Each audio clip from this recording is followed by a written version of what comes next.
a partir do versículo 29, diz assim: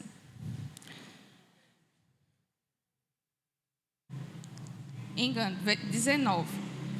Este foi o testemunho de João, quando os judeus lhe enviaram de Jerusalém, sacerdotes e levitas, para lhe perguntarem: quem és tu? Ele confessou e não negou. Confessou: eu não sou o Cristo. Então lhe perguntaram: quem és, pois? És tu Elias? Ele disse: não sou. És tu o profeta? Respondeu: não.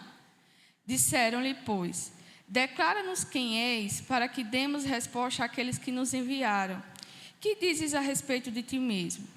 Então ele respondeu: eu sou a voz do que clama no deserto. Endireitai o caminho do Senhor, como disse o profeta Isaías. Ora, os que haviam sido enviados eram dentre os fariseus. E perguntaram-lhe: então por que batizas, se não és Cristo, nem Elias, nem o profeta? Respondeu-lhe João: eu batizo com água, mas no meio de vós está quem vós não conheceis, o qual vem após mim, do qual não sou digno de desatar-lhe as correias das sandálias. Estas coisas se passaram em Betânia, do outro lado do Jordão, onde João estava batizando. No dia seguinte, viu João a Jesus, que vinha para ele e disse: eis o Cordeiro de Deus, que tira o pecado do mundo.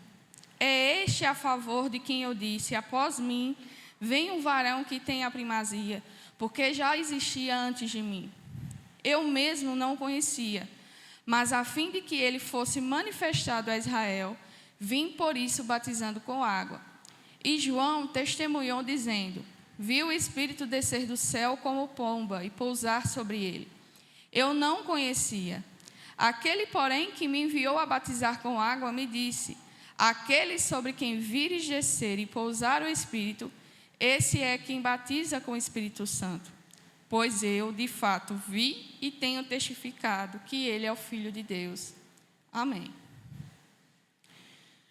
Grandioso Deus, louvamos e bendizemos o Senhor por esta manhã, por mais um dia que o Senhor aprove para nós, mediante a Tua misericórdia, nos trazer à Tua casa para aprendermos a Tua palavra. Pai, em nome do Senhor Jesus, eu te peço, neste momento, pela minha vida e pela vida dos meus irmãos que aqui se encontram, tantos os que nos assistem em casa pela transmissão, que o Senhor possa, ó Pai, tirar todo o impedimento, toda distração, tudo aquilo que os tira, Senhor, de te ver, de contemplar a Tua grandiosidade e majestade. Pai, te peço para que em nosso meio saia toda distração, que impere em todo momento a Tua palavra, que o Senhor seja o centro e a primazia nesta manhã, como já vem sendo desde o início. Porém, Pai, te pedimos para que a Tua presença se manifeste em nosso meio, trazendo ao nosso coração a Tua verdade, ó Deus, iluminando todo o nosso ser com a Tua palavra, para que se dissipe as trevas que há em nosso coração e em nossa mente e todo o ser. Ó Pai, superabunde em nós, reine em nós, ó Deus. Por isso te pedimos nesta manhã, mais uma vez, ser conosco, ajuda-nos nesta hora, e quanto a mim em especial, ó Pai, ajuda-nos neste momento, porque o Senhor sabe do que tenho carecido. O Senhor sabe, Senhor, das minhas limitações. O Senhor sabe quem eu sou. Por isso estou aqui, ó Pai, não por mim mesmo, mas pela Tua boa vontade e Tua boa obra operando em mim. Te agradeço em nome do Senhor Jesus. Amém. Meus amados, vocês vão me perdoar se eu ficar um pouco ofegante. É porque esses dias eu estive um pouco mal e ainda estou me recuperando dessa situação. Então, às vezes, quando eu falo demasiadamente ou rápido, me falta um pouco o fôlego. Mas, se ficar incompreensível para vocês, podem pedir para eu repetir, que eu repito sem problema nenhum, tá? Semana passada, nós começamos a ver sobre o testemunho que João deu, certo? O relato do seu testemunho em um período específico. No prólogo, do capítulo 1, que são dos versículos 1 ao versículo 18, nós vimos que João, o evangelista, ele destaca o testemunho de João Batista nos versículos 6 e a partir do versículo 15 ao 18. Qual o teor, o que é que João Batista testemunhava? Nós sabemos que o próprio Deus comissionou a João para um papel em específico. Antes do seu nascimento, Deus já havia separado João para um papel específico. E ele cumpriu esse papel com sua vida em todos os momentos aqui descritos, tanto nesse evangelho como nos demais evangelhos. E agora, do versículo 19 em diante, nós começamos a ver o relato, o testemunho de Cristo, ou seja, nós começamos a ver o início do ministério de Jesus, já sendo relatado ainda no capítulo 1, logo após o prólogo. Nesse versículo 19, o João evangelista destaca que qual foi o testemunho de João, também conforme o que já foi relatado no versículo 6 e nos versículos 15 a 18. João, ele testemunhava a respeito daquele que viria após ele, daquele que Deus havia o comissionado para preparar o caminho, para quem seguia após ele seria levantado um, comissionado pelo próprio Deus, e o papel de João era de dar testemunho daquele que viria após ele. E quem era este que viria? Ele era a verdadeira luz, a luz que ilumina todos os homens, que dissipa todas as trevas. Ele é aquele que tem a primazia de todas as coisas. Antes mesmo de tudo existir, ele já estava com o Pai, e ele é o Filho de Deus, o Filho de Deus, o unigênito de Deus, que estava no seio do Pai, e que foi o próprio Pai que o revelou aos homens. E agora ele continua o relato do seu testemunho, porém essa descrição aqui a partir do versículo 19, é quando uma comitiva de Jerusalém é levantada para ir ter com João Batista e perguntar quem ele é. Tá? Vimos que, quando fala aqui, este foi o testemunho de João, quando os judeus lhe enviaram de Jerusalém, sacerdotes e levitas, para lhe perguntarem, quem és tu? Falamos um pouco do contexto histórico do período. Após o cativeiro babilônico, vou repetir só para vocês se atentarem mais uma vez. Após o cativeiro babilônico, os judeus ainda continuavam sob o domínio do rei Ciro, certo? Do rei Persa, do rei da Pérsia. Após um período de tempo, quem se levanta como poderio militar e mundial naquele período são os gregos. E eles continuam agora debaixo do jugo dos gregos.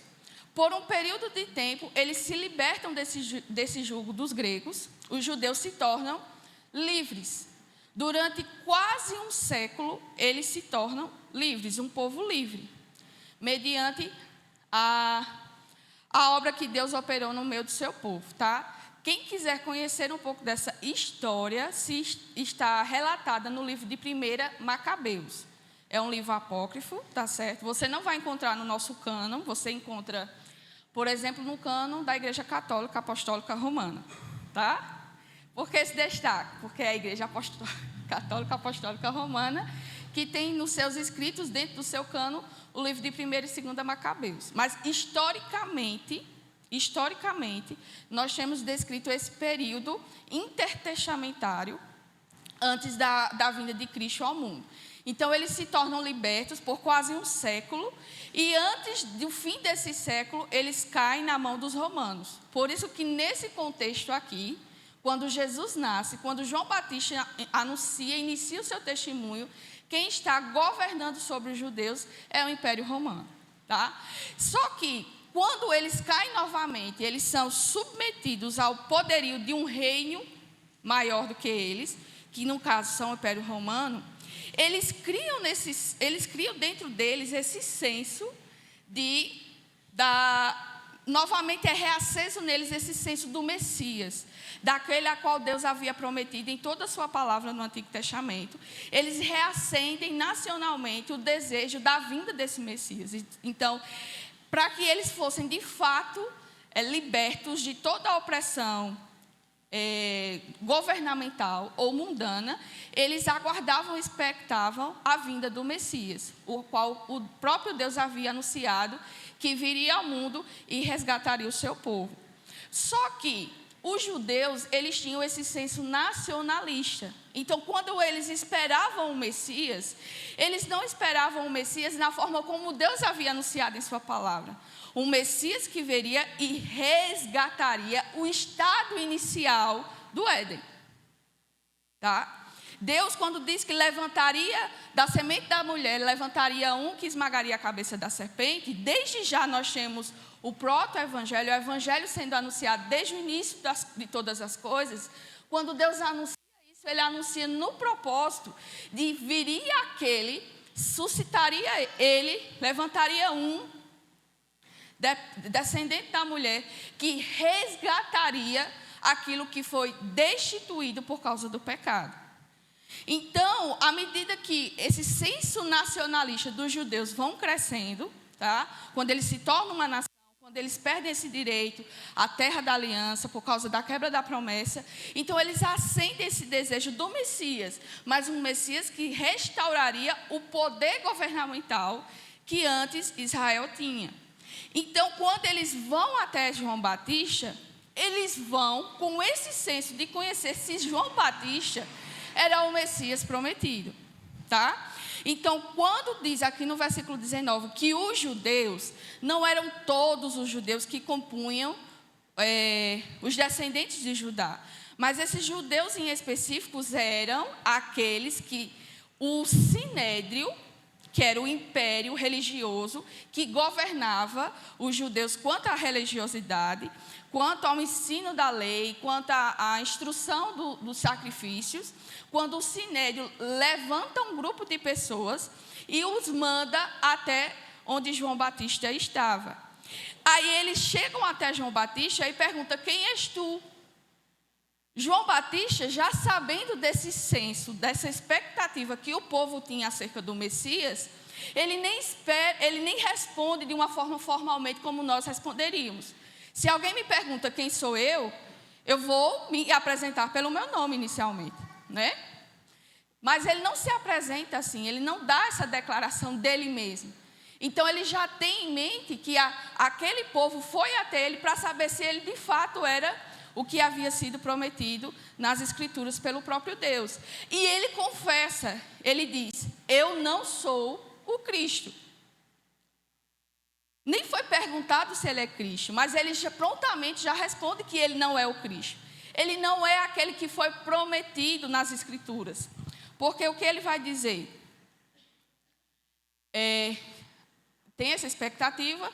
Cristos vem do grego, que significa ungir, ou seja, Cristo aqui é referente a ungido, que ele é derivada, essa palavra Cristos é derivada do hebraico machá, que também significa ungido. Então, do original machá, ungido, traduzido para o grego, é o próprio Cristo, tá certo? Que também significa ungido. Essa palavra ungido, ela não é atribuída inicialmente na palavra de Deus a Jesus Cristo, tá certo?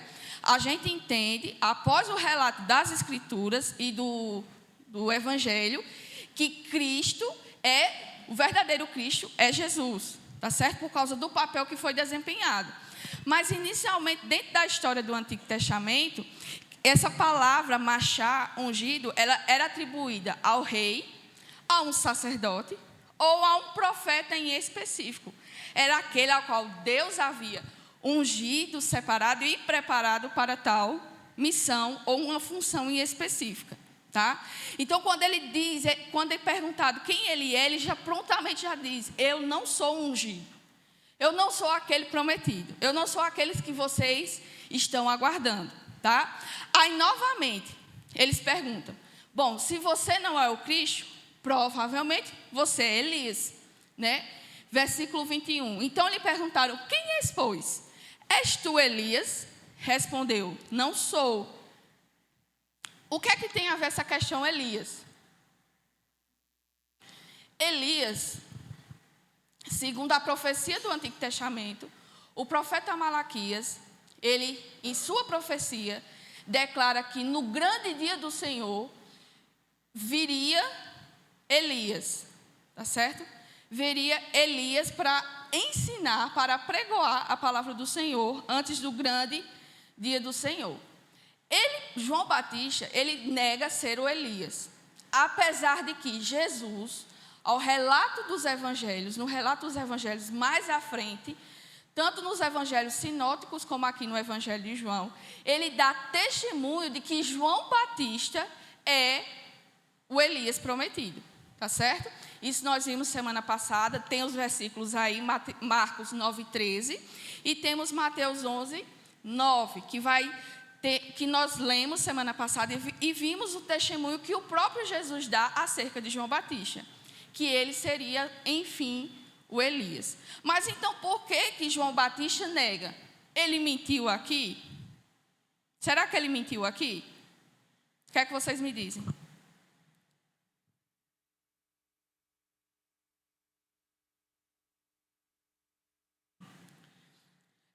Como eu disse, o senso da expectativa do Messias era grande nacionalmente. Eles estavam esperando ansiosamente a vinda do Messias. Se João Batista dissesse em alto bom tom aqui que ele era o Elias prometido, o que é que poderia acontecer com o povo? Eles deixariam de ouvir aquele que viria após ele e daria mais valor ao testemunho de João Batista. Lembramos que, desde o início, o testemunho de João Batista é falar acerca daquele que vem após ele. Ele não vem para afirmar, dar testemunho da sua missão. Em todo o tempo, João Batista ele se preocupou e se empenhou a dar testemunho de Cristo. E é isso que o verdadeiro comissionado por Deus anuncia. Ele não dá referências de si mesmo. Ele não vai atestar e nem vai querer que o povo atribui para si um valor que não vem dele. Como vamos ver nos versículos mais à frente, específico no 33, João Batista vai dizer que aquele que comissionou ele a fazer é que deu autoridade para ele batizar com água. Mas veja que ele dá destaque a quem comissionou. Em nenhum momento ele reafirma o poder que ele tem em batizar com água. Em nenhum momento ele traz para si honra ou glória acerca do seu trabalho, apesar de que o próprio Cristo dá testemunho da obra e missão de João Batista, mas ele não chama para si essa atenção. Então, diante da ciência, da expectativa que o povo tinha acerca desse Messias que viria, ele não chama a atenção para si. Olha, é como se ele dissesse, mesmo que de uma forma mais para ele mesmo, não importa quem eu seja, porque eu fui comissionado por Deus para preparar o caminho daquele que viria após mim. Então, para vocês, não importa se eu sou o Cristo, se eu sou Elias, se eu sou um grande profeta. O que importa é a mensagem que eu estou trazendo para vocês. O que importa é de quem eu estou anunciando. Vocês se preocupam comigo, mas virá um após mim, que já está no meio de vós, que vocês não conhecem, mas a ele é quem é dada toda a honra, toda a glória e todo louvor. Ele não atribui para si esse título de Elias, mesmo que ele seja, porque ele não quer chamar a atenção para si. Ele não quer que o mundo, os homens reconheçam o seu papel. Ele quer que os homens vejam e atentem o teor da sua palavra. Depois de mim virá um, a qual não sou digno de desatar nem mesmo as sandálias. Então é esse o intuito que João Batista tem aqui. Em seguida, a comitiva pergunta: és tu profeta? Respondeu: não. E o que é que João Batista tem em mente aqui? Quando perguntou: és tu o profeta? Vejam que tem um artigo aqui, antes do adjetivo, antes do nome, da referência. És tu o profeta? Dentro do conhecimento hebraico, em especial aqui judaico, acerca da palavra do Senhor, haveria também uma expectativa sobre um profeta que se levantaria em Israel, que fosse semelhante a Moisés, tá? Dentro da história do Antigo Testamento, a própria palavra, no obituário, na descrição do obituário de Moisés, vai dizer que depois de Moisés, não se levantou nenhum outro que fosse semelhante a ele. Então, havia essa expectativa de que um profeta seria levantado no meio de Israel, que apresentasse as mesmas características ou que fosse tão grande como Moisés o foi. E nessa narrativa, o próprio Moisés vai fazer essa revelação. E eu convido vocês a abrirem Deuteronômio, capítulo de número 15. Deuteronômio vocês devem bem conhecer, que são as palavras finais de Moisés, antes do povo adentrar na terra prometida e antes mesmo de Deus o levar para si.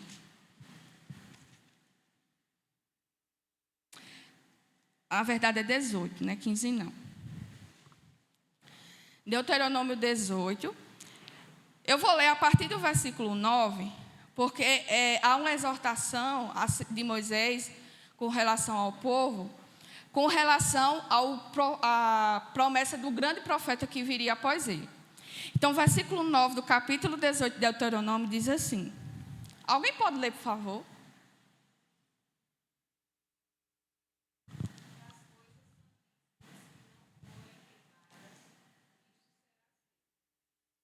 É o 18? 18, versículo 9?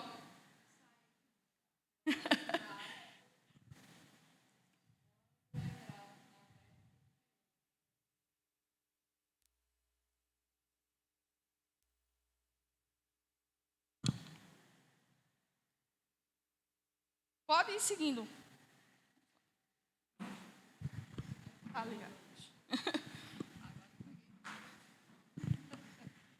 Pode ir até o 22. Quando entrares na terra que o Senhor, teu Deus, te der, não aprenderás a fazer conforme as abominações daqueles povos. Não se achará entre ti quem faças passar pelo fogo o seu filho ou a sua filha, nem adivinhador, nem prognosticador, nem agorreiro e nem feiticeiro, nem encantador, nem necromante, nem mágico, nem quem consulta os mortos. Oi? Até o 22, né? Eu pedi para ler a exortação que Moisés dá antes e seguindo até a revelação do grande profeta. Pois todos aqueles que faz tal coisa é abominação ao Senhor. E por estas abominações o Senhor teu Deus os lança diante de ti. Perfeito serás para com o Senhor teu Deus. Porque estas nações que há de possuir, ouvem os prognosticadores e os adivinhadores. Porém, a ti, ó Senhor, teu Deus, não permitiu tal coisa. O Senhor teu Deus te suscitará um profeta no meio de ti, de teus irmãos, semelhante a mim, a ele ouvirás. Segundo tudo que pedistes ao Senhor teu Deus em Horebe, quando reunido o povo, não ouvirei mais a voz do Senhor, meu Deus, nem mais verei este grande fogo, para que não morra. Então o Senhor me disse: falarás bem aquilo que disseram. Suscitar-lhe-ei um profeta no meio dos teus irmãos, semelhante a ti, em cuja boca porei as minhas palavras, e ele lhes falará tudo o que eu lhe ordenar. De todo aquele que não ouvir as minhas palavras, que ele falar em meu nome, disso lhe pedirei contas. Porém, o profeta que presumir de falar alguma palavra em meu nome, que eu lhe não mandei falar, ou que falar em nome de outros deuses, esse profeta será morto. Se disseres no teu coração: como conhecerei a palavra que o Senhor não falou? Sabe que, quando este profeta falar em nome do Senhor, e a palavra dele se não cumprir, nem suceder, como profetizou, esta é palavra que o Senhor não disse. Com soberba a falou o tal profeta. Não tenha temor dele. Amém. Né? Como eu disse, os versículos anteriores, do 9 ao 14, tem uma exortação do profeta Moisés. Tem uma exortação do profeta Moisés acerca de quando o povo entrasse na terra prometida, eles não fizeram.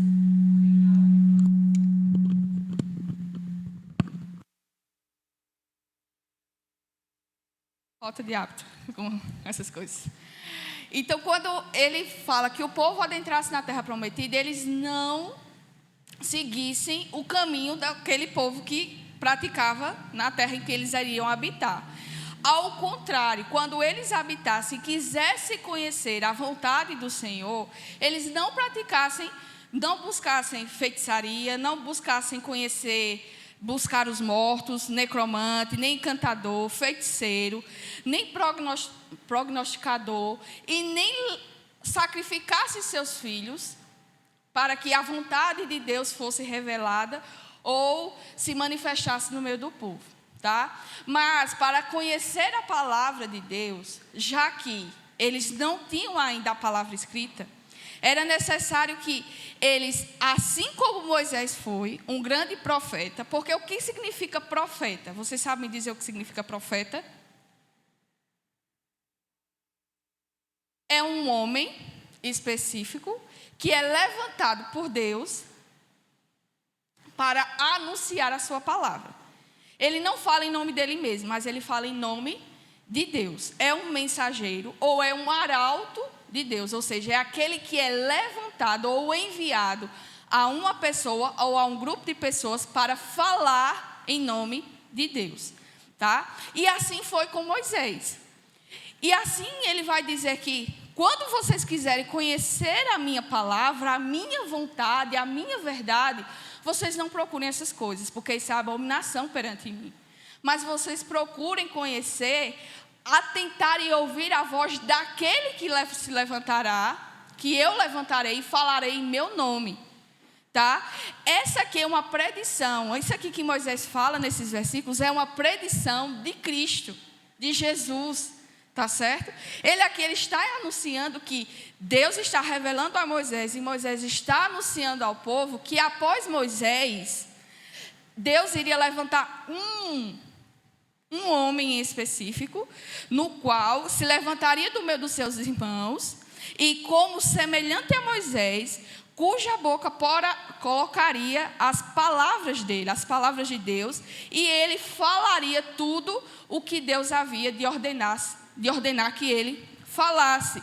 E ainda traz uma condição: se todo aquele que não ouvir as palavras desse profeta e não atentarem para a sua voz, aquele que fala no nome de Deus, o próprio Deus vai pedir contas. O próprio Deus vai pedir contas. Eu mandei um profeta no vosso meio. Ele foi levantado por mim para anunciar a minha verdade e a minha palavra, porém vocês não deram ouvidos.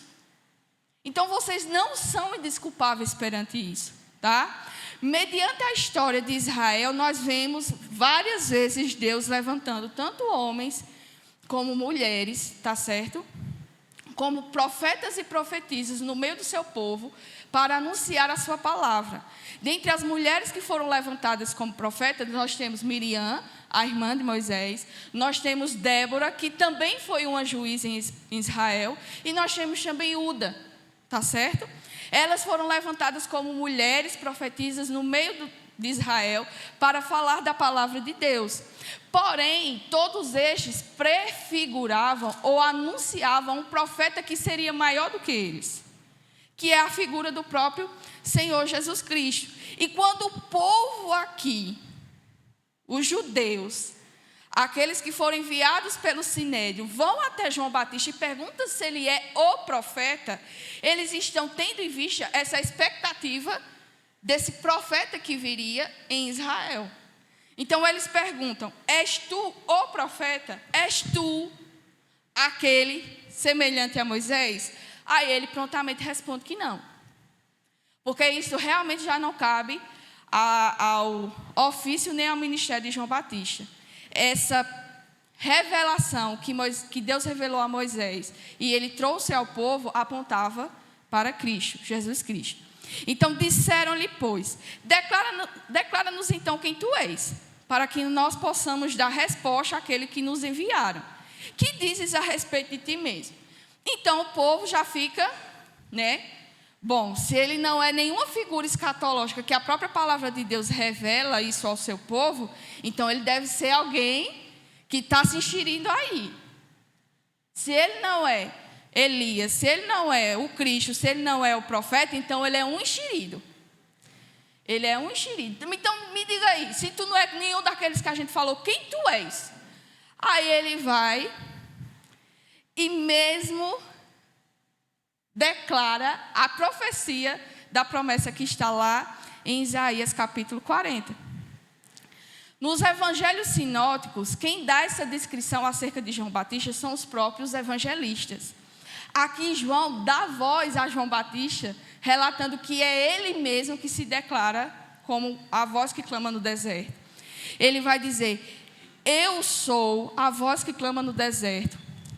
Endireitai o caminho do Senhor, como disse Isaías, o profeta Isaías.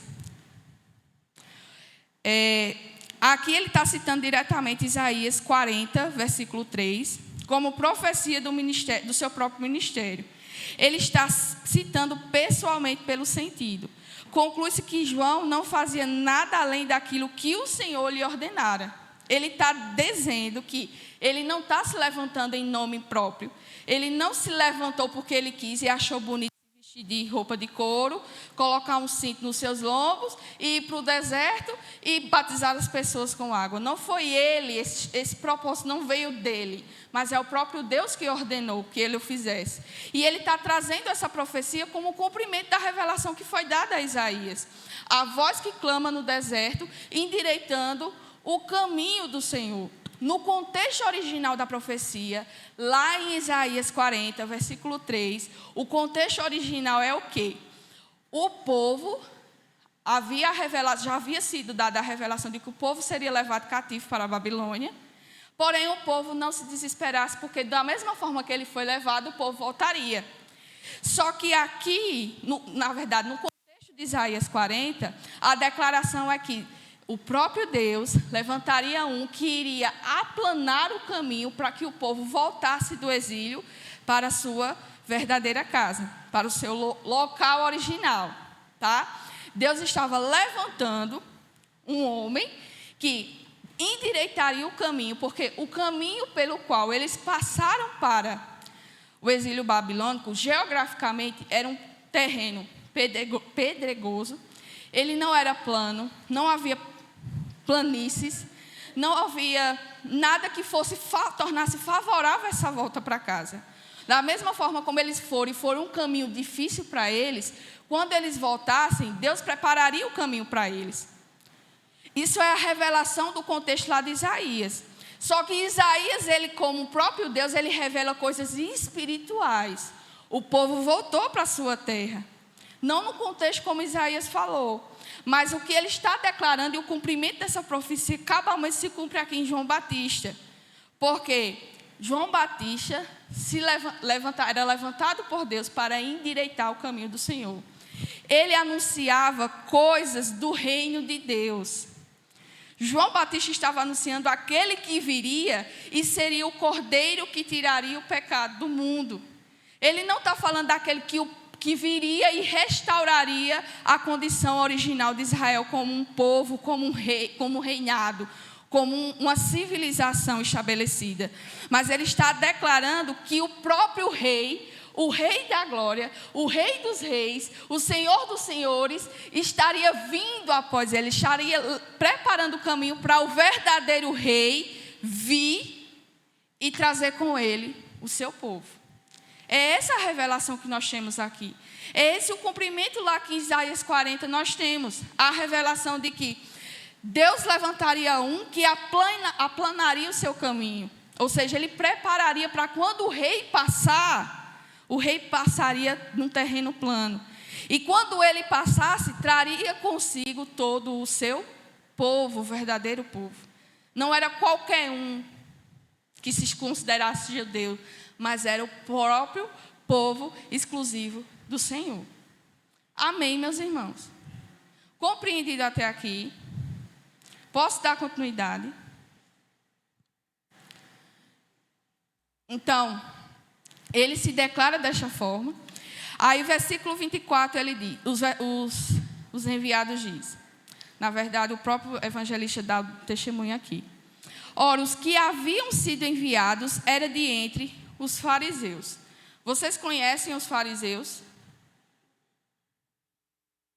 Vocês conhecem fariseus, saduceus? Conhecem isso?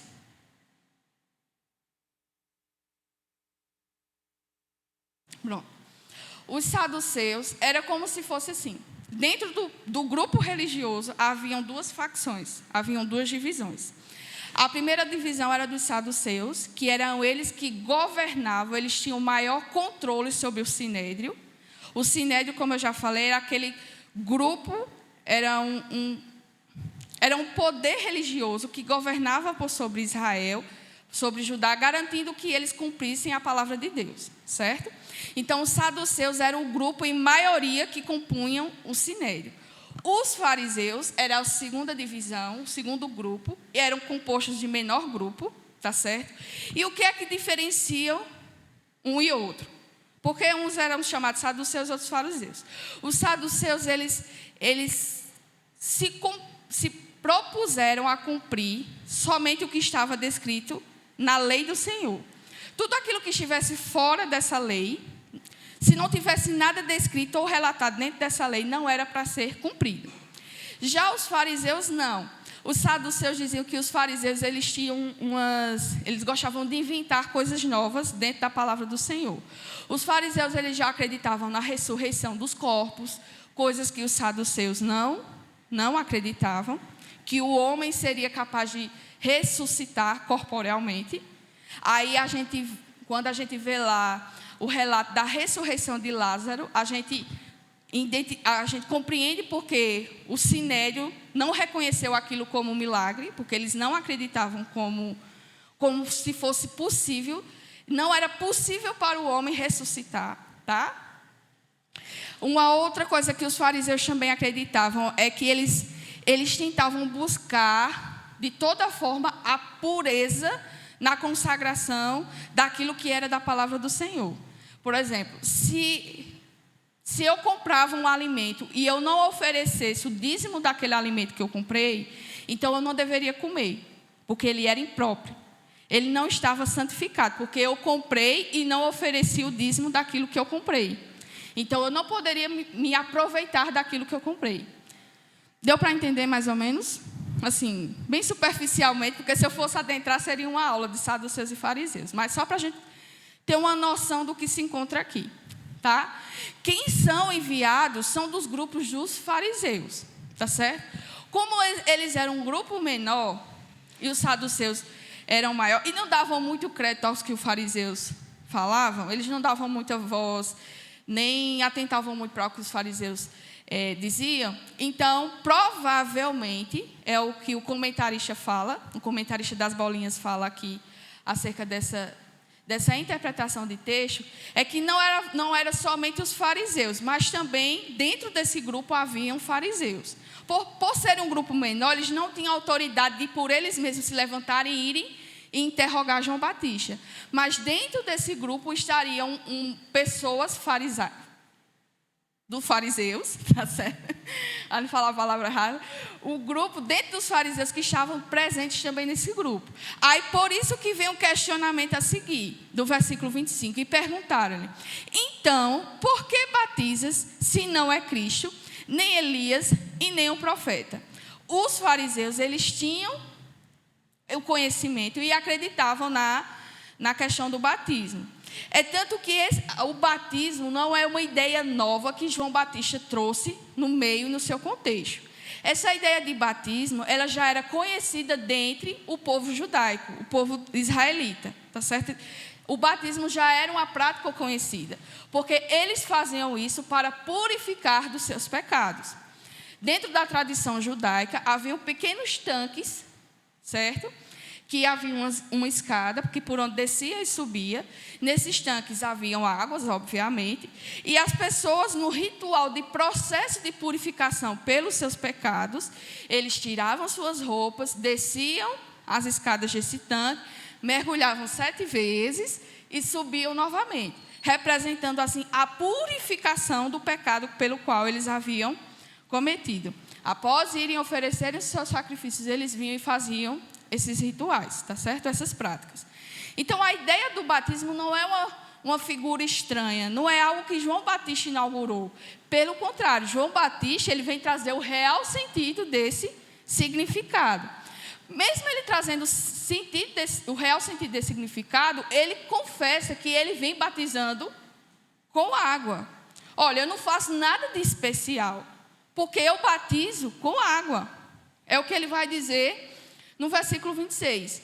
A resposta que ele vai dar a essa pergunta dos fariseus é que, olha, eu batizo com água.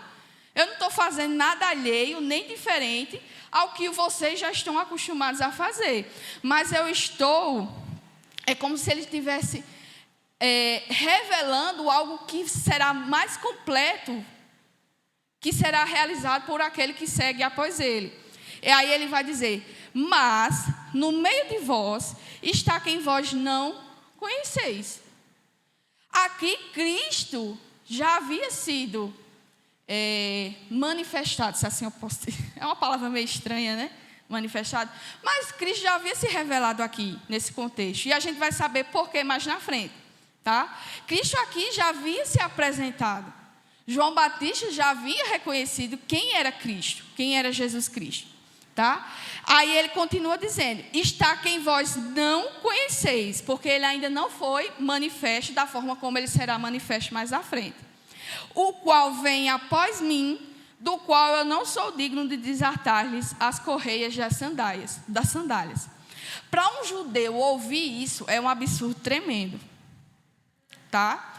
Certa vez um rabino escreveu que um discípulo ele deve fazer pelo seu mestre qualquer ofício que seja comum ao que um escravo faria, com exceção de desatar-lhe as sandálias.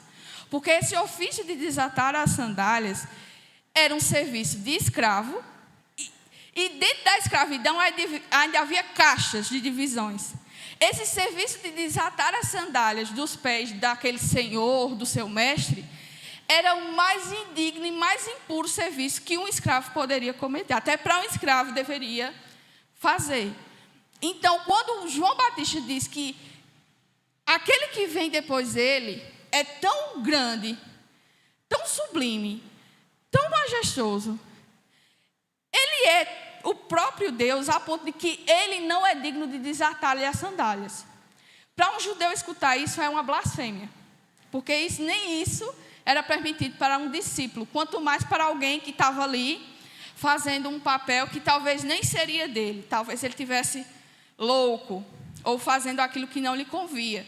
Então, quando ele faz essa declaração, nós vemos a humildade do próprio João Batista. Em nenhum momento ele atribui para si nenhuma glória, nenhuma jactância.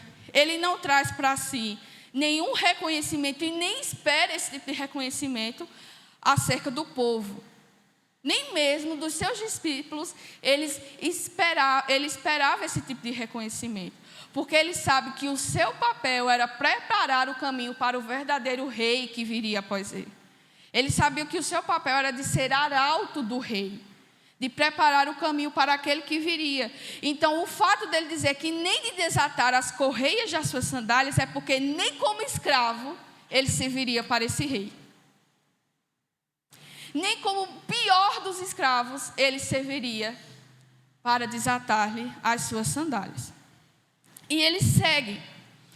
Estas coisas, o evangelista segue dizendo, e estas coisas se passaram em Betânia, do outro lado do Jordão, onde João estava batizando.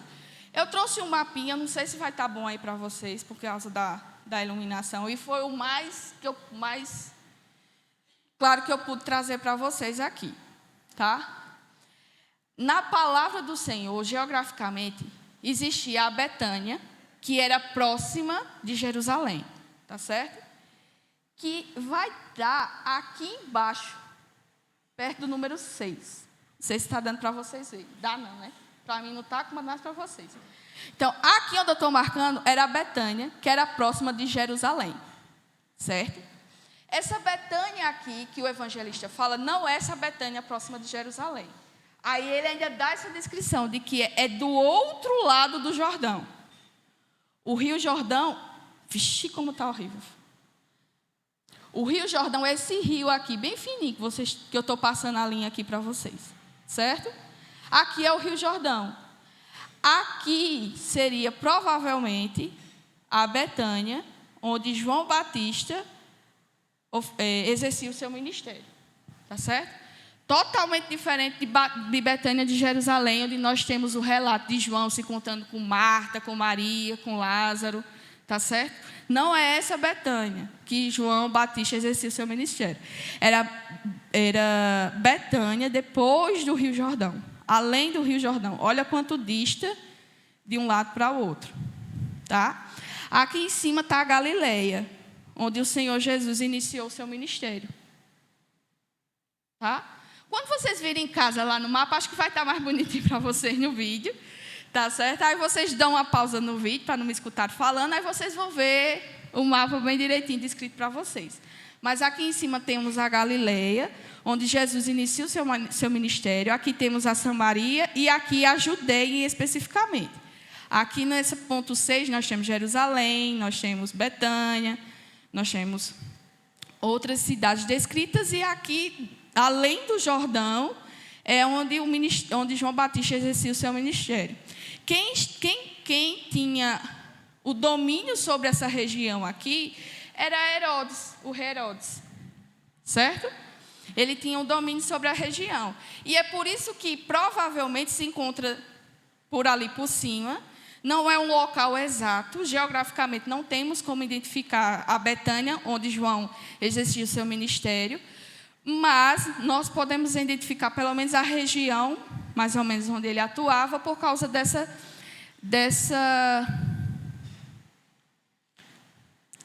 questão onde o rei Herodes ele exercia seu domínio.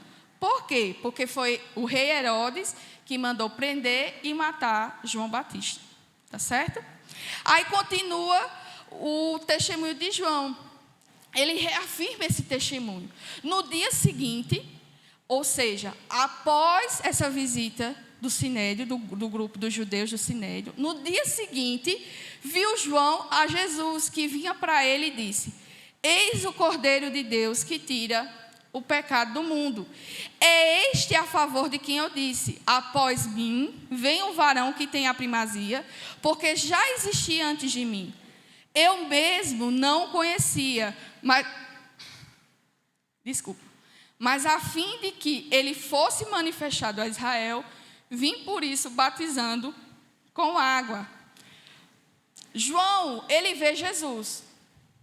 E como é que ele reconhece que Jesus é o Cordeiro de Deus que tira o pecado do mundo? Porque anteriormente, até mesmo a visita desse grupo de pessoas que vieram interrogar a João, Jesus já havia sido batizado. Aqui ele está reafirmando o seu testemunho, tá? O que ele está descrevendo aqui não é o momento em que Jesus é batizado, como nos sinóticos destacam. Um momento exato que Jesus vai ter com João Batista. Aí tem aquele diálogo que João diz: mas não é você que tem que vir a mim se batizar, mas sou eu que tenho que ser batizado por ti. E Jesus responde: não, mas é necessário que assim ocorra para que a palavra se cumpra. Aí João vai e batiza a Jesus. Só que nesse relato aqui, do versículo 29 em diante, Jesus já foi batizado por João Batista. Aí o que acontece? Ele vê novamente Jesus e ele então começa mais uma vez a reafirmar o testemunho. Aí ele declara: eis o Cordeiro de Deus que tira o pecado do mundo. Essa declaração, para aqueles que estavam ouvindo primeiramente, era uma declaração um pouco estranha. Para nós que já somos familiarizados com esses termos, que nós escutamos quase que diariamente, que Jesus é o Cordeiro de Deus que tira o pecado do mundo, para nós isso não soa tão alheio. Mas para quem estava escutando inicialmente essas palavras, é um pouco estranho. Por quê? Porque o povo era religioso. O povo estava acostumado com práticas religiosas. Então, eles sabiam quem era o cordeiro que tira o pecado das pessoas. Era o cordeiro pascual. Era aquele cordeiro que era oferecido no período da Páscoa, que era sacrificado. O sumo sacerdote ia até a presença uma única vez no ano. Ele ia até o Santo dos Santos e oferecia, aspergia o sangue do cordeiro que havia sido imolado sobre a tampa da Arca da Aliança para propiciação dos pecados do povo. Eles reconheciam o cordeiro pascual como o cordeiro capaz de tirar os pecados. Mas essa figura do cordeiro pascual que Deus instituiu já ainda no Antigo Testamento era uma figura da obra que Cristo haveria de fazer.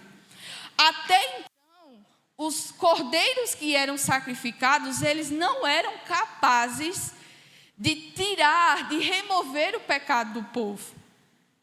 Eles eram um simbolismo. Eles eram uma representação.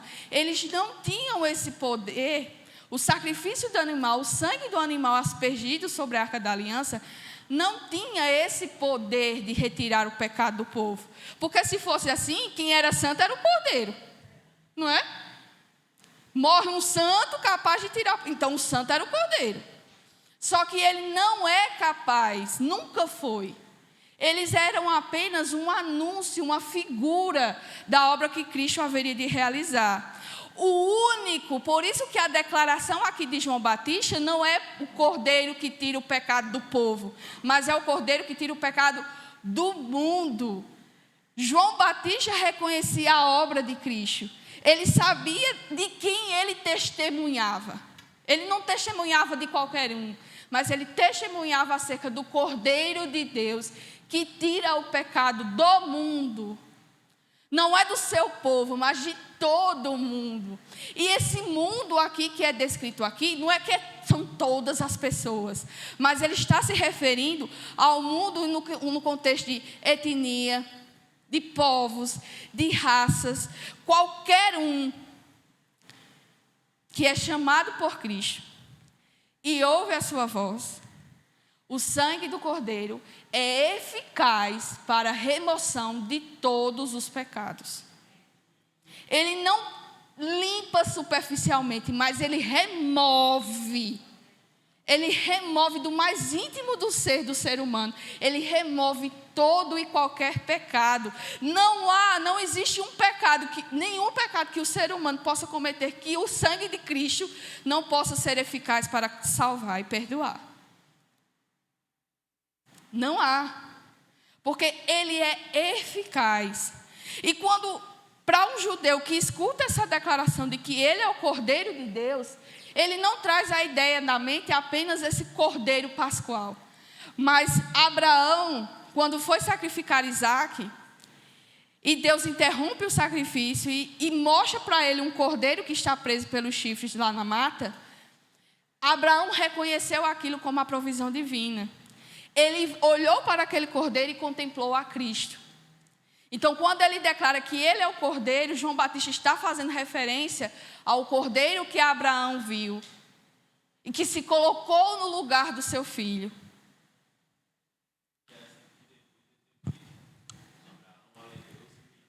Exatamente. Abraão viu o meu dia e se alegrou. Né? Ele viu. E às vezes eu fico pensando com essas declarações. Dá-me mais fé, Senhor. Porque ele não ouviu, ele viu um cordeiro preso. E viu o dia do Senhor e se alegrou.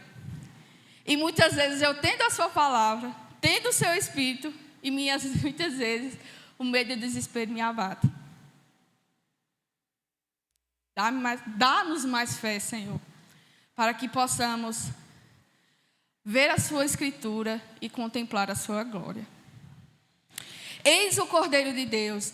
Também, quando João faz essa declaração, ele fala acerca do que Isaías declarou lá em Isaías 60, de um cordeiro que deveria ser imolado para que o pecado do mundo fosse perdoado. Então, essa declaração do cordeiro que João Batista faz não é referente somente ao cordeiro pascual, mas é o cordeiro a qual Deus providenciou para Abraão, e ele contemplou e viu e se alegrou no seu dia, como a profecia que o profeta Isaías traz no seu livro, acerca do cordeiro que precisava ser imolado para que o pecado do mundo fosse perdoado. Então, ele vai e declara, ele vendo a Cristo, ele testemunha em alto bom som. Ele não diz apenas para aqueles que estão ao seu lado, mas ele declara e fala: eis o Cordeiro de Deus que tira o pecado do mundo. Ele vê a Cristo e contempla essa realidade, e ele não fica só para ele anuncia ao mundo: eis o Cordeiro de Deus que tira o pecado do mundo. É este a favor de quem eu disse: após mim vem um varão que tem a primazia, porque já existia antes de mim. Ele está reafirmando aquilo que João Evangelista disse dos versículos 15 ao 18, como ele reafirma aqui mais uma vez, que Cristo é que tem a primazia. Mesmo João Batista nascendo 6 meses antes de Cristo, ele sabia quem Cristo era. Era o Filho de Deus que já existia desde a eternidade de todas as coisas. Eu mesmo não o conheci, mas a fim de que ele fosse manifestado a Israel, vim, por isso, batizando com água. Ele disse que antes não conhecia. Ele não sabia quem era Cristo. Mas ele passou a conhecer. Quando foi que ele conheceu? Aí nós temos os versículos seguintes. E João Batista testemunhou dizendo: vi o Espírito descer do céu como pomba e pousar sobre ele. Aqui ele está dando testemunho do batismo que aconteceu antes. Como é que ele sabe que agora Jesus é o Cordeiro de Deus que tira o pecado do mundo? Porque no momento do seu batismo, o Espírito Santo, numa forma corpórea de pomba, veio e pousou sobre ele. Ele reafirma mais uma vez: eu não conhecia. Aquele, porém, que me enviou a batizar com água, me disse: aquele sobre quem vires descer e pousar o Espírito, esse é o que batiza com o Espírito Santo. Ou seja, quem revelou? O próprio Deus. Aquele a quem havia chamado, como ele mesmo dá testemunho aqui. Aquele a quem me enviou a batizar com água, me revelou que aquele a qual viria o Espírito Santo, ou uma pomba viria sobre este seria o que viria a batizar com o Espírito Santo. Pois eu de fato vi e tenho testificado que ele é o Filho de Deus. Por que ele dá essas declarações? Não foi uma visão que João Batista teve. O próprio Deus revelou isso a ele. E isso para nós é uma verdade que nós precisamos entender também. Se Deus não revelar estas coisas para nós, nós não conseguimos compreender tais revelações. Tamanha profundidade acerca do nosso Cristo. Se Deus não revelar, nós continuaremos sendo cegos. Nós continuaremos sendo ignorantes quanto ao conhecimento e à verdade e à revelação do nosso Deus. É Deus quem revela. João havia sido chamado, ele conhecia o propósito do seu chamado e o testemunho de quem ele deveria dar. Mas ele não sabia quem era este que viria. Ele não conhecia. Oi? Exatamente. Nós nem estaríamos aqui se Deus não nos revelasse a Cristo. Mas quem revela quem Ele é, e a partir de então ele passa a dar um testemunho, reafirmando que aquele a qual eu venho falando e anunciando a vocês, já está no nosso meio. Este que está passando é o Cordeiro de Deus que tira o pecado do mundo. E eu só sei, e ele reafirma várias vezes que não conhecia, mas passou a conhecer no momento em que Deus revelou esta verdade para ele. Então, quando nós formos apresentar Cristo às outras pessoas, nós devemos nos colocar em primeiro lugar numa situação de humildade. Porque fomos comissionados a fazer uma obra que muitas vezes nós não conhecíamos. Muitas vezes não, nós não conhecíamos. Fomos chamados pelo próprio Deus, não foi por qualquer pessoa. E quem dá, e quem autentifica esse chamado é o próprio Deus. Quando Ele revela a sua vontade para nós, quando Ele revela a sua verdade para nós, quando Ele nos designa a fazer aquilo a qual Ele nos tem chamado. Aí você deve perguntar, mas eu ainda não conheço o meu chamado. Eu não sei se meu chamado é para ser levita. Eu não sei se meu chamado é para ser pastor, pastora não, pelo amor de Deus, está repreendido em nome de Jesus. Se é para ser missionária, eu não sei se eu fui chamado para ser evangelista. Eu não sei nem se eu fui chamado, né, para alguma coisa. Mas deixa eu te dizer uma verdade que vai acalentar o seu coração. O Cordeiro de Deus que tira o pecado do mundo se revelou a você. Deus o fez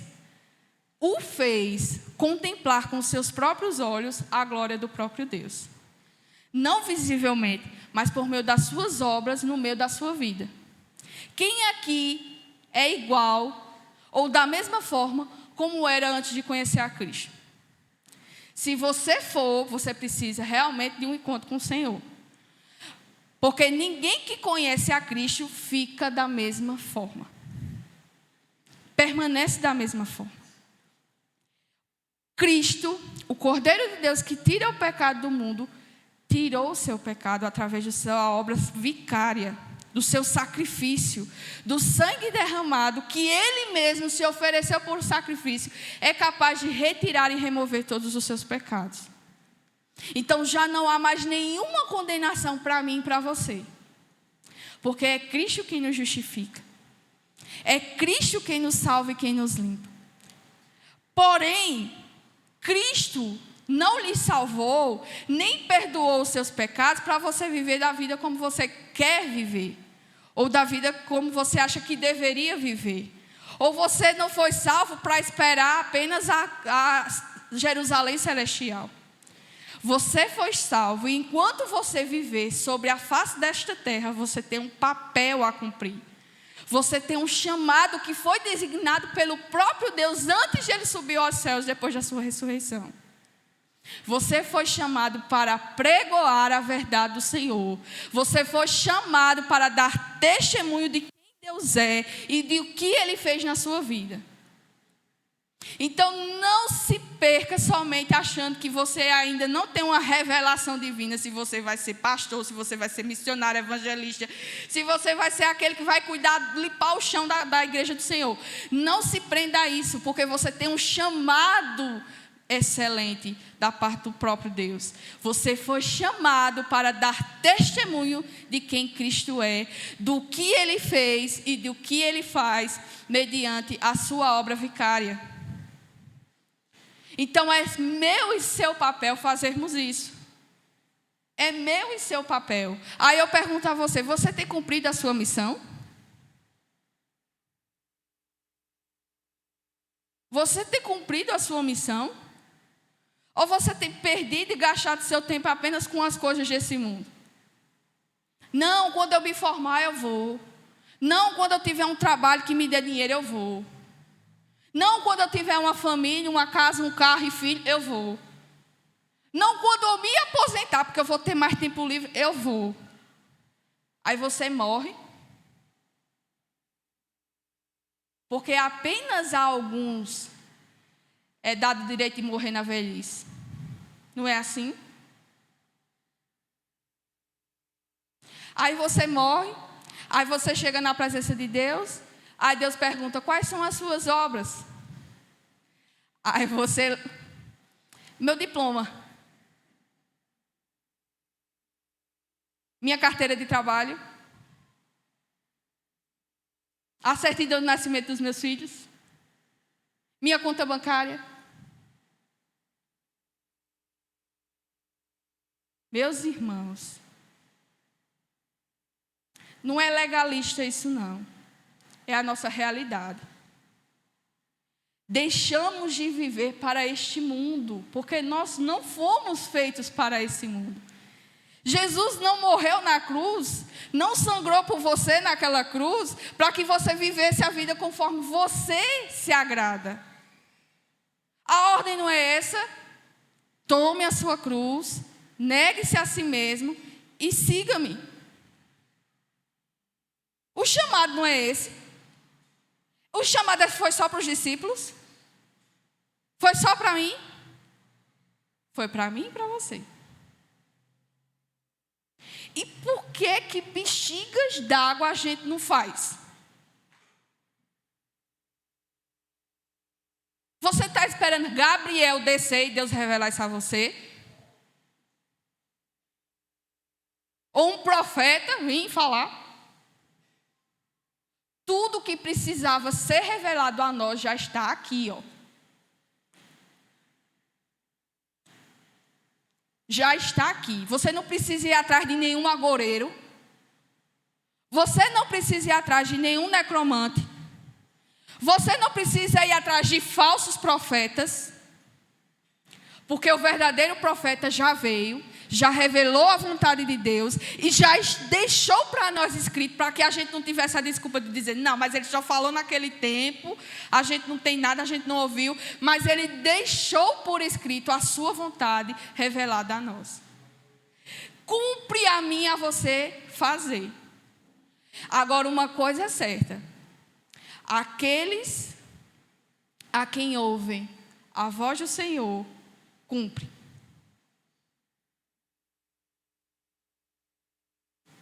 Cumprem.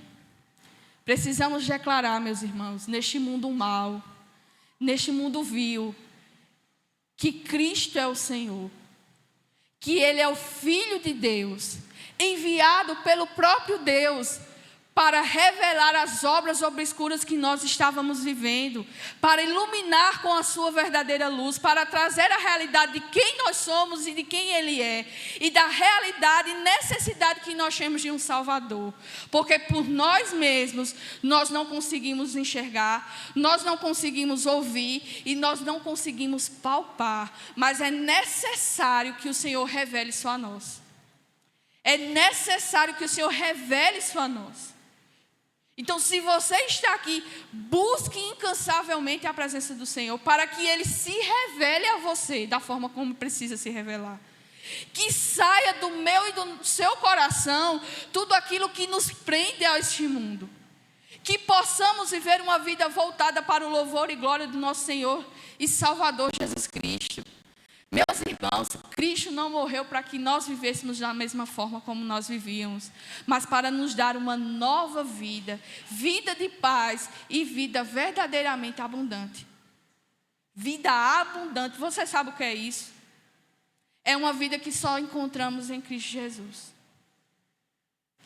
Continuando então, meus amados. Nem parece que eu estou doente, né? A segunda parte dessa mensagem agora vai ser acerca do testemunho que os discípulos vão dar acerca de Cristo.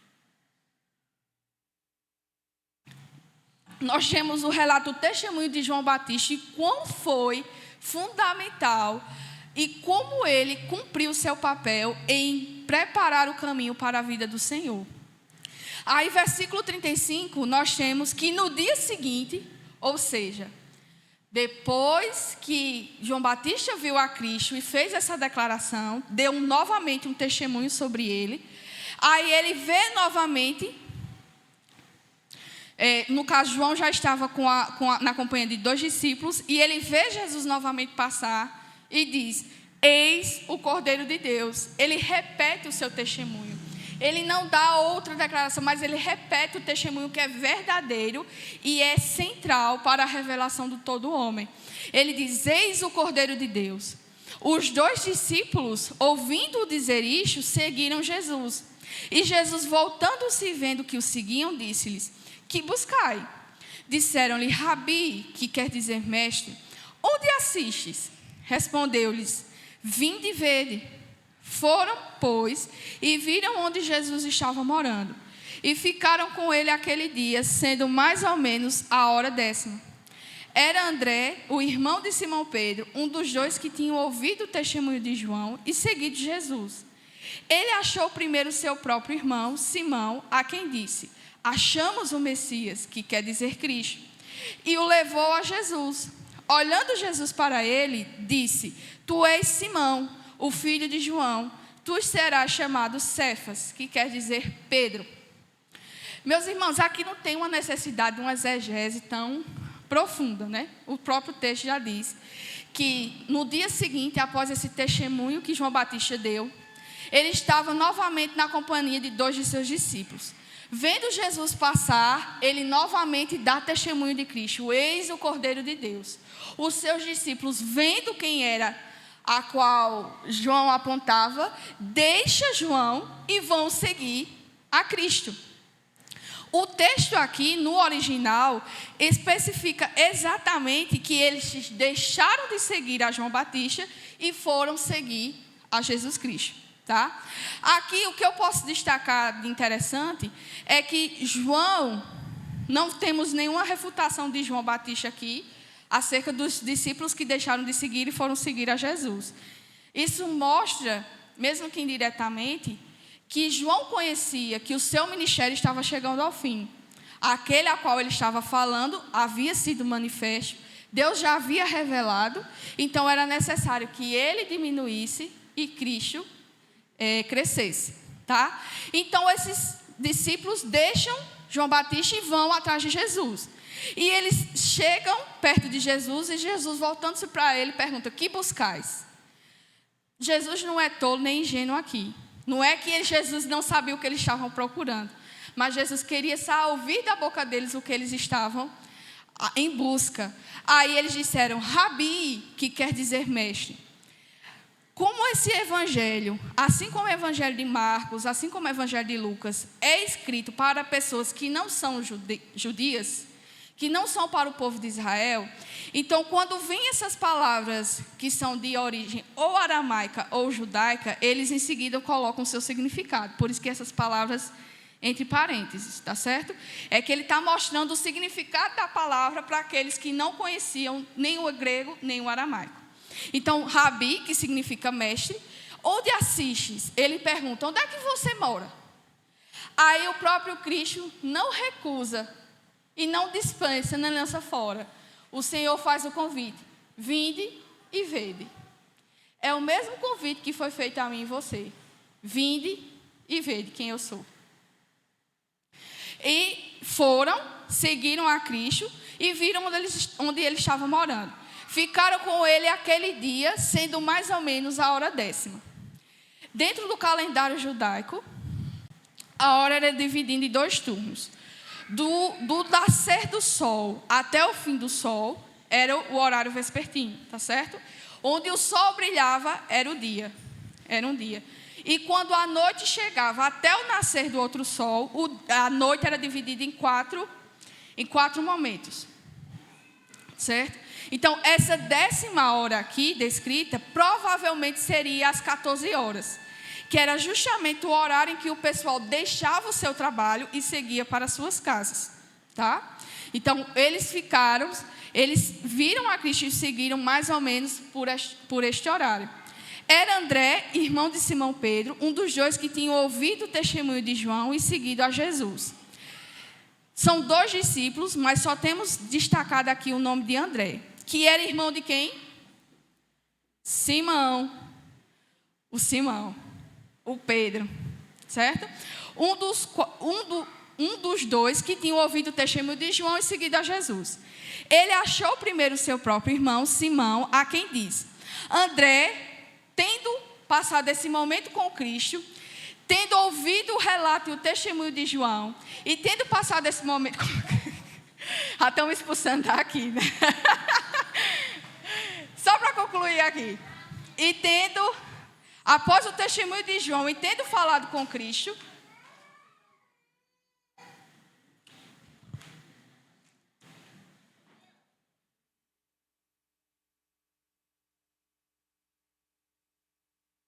André, depois de ter ouvido o testemunho de João e ter se encontrado com Cristo e passado esse momento com Cristo, ele não consegue guardar só para si aquela verdade.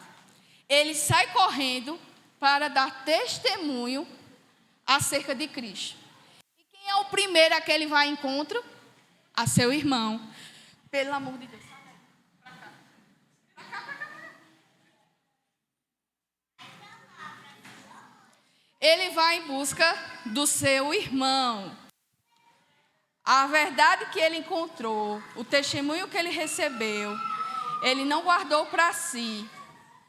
Ele saiu correndo para testemunhar. E ele não foi testemunhar qualquer um. Ele foi testemunhar os da sua casa. Ele primeiro foi ao encontro da sua casa para revelar que havia encontrado o Messias, a qual eles estavam aguardando há muito tempo. E semana que vem, se assim o Senhor nos permitir, nós traremos a continuidade dessa mensagem. Amém? Não vou nem orar porque vocês já estão tão dispersos.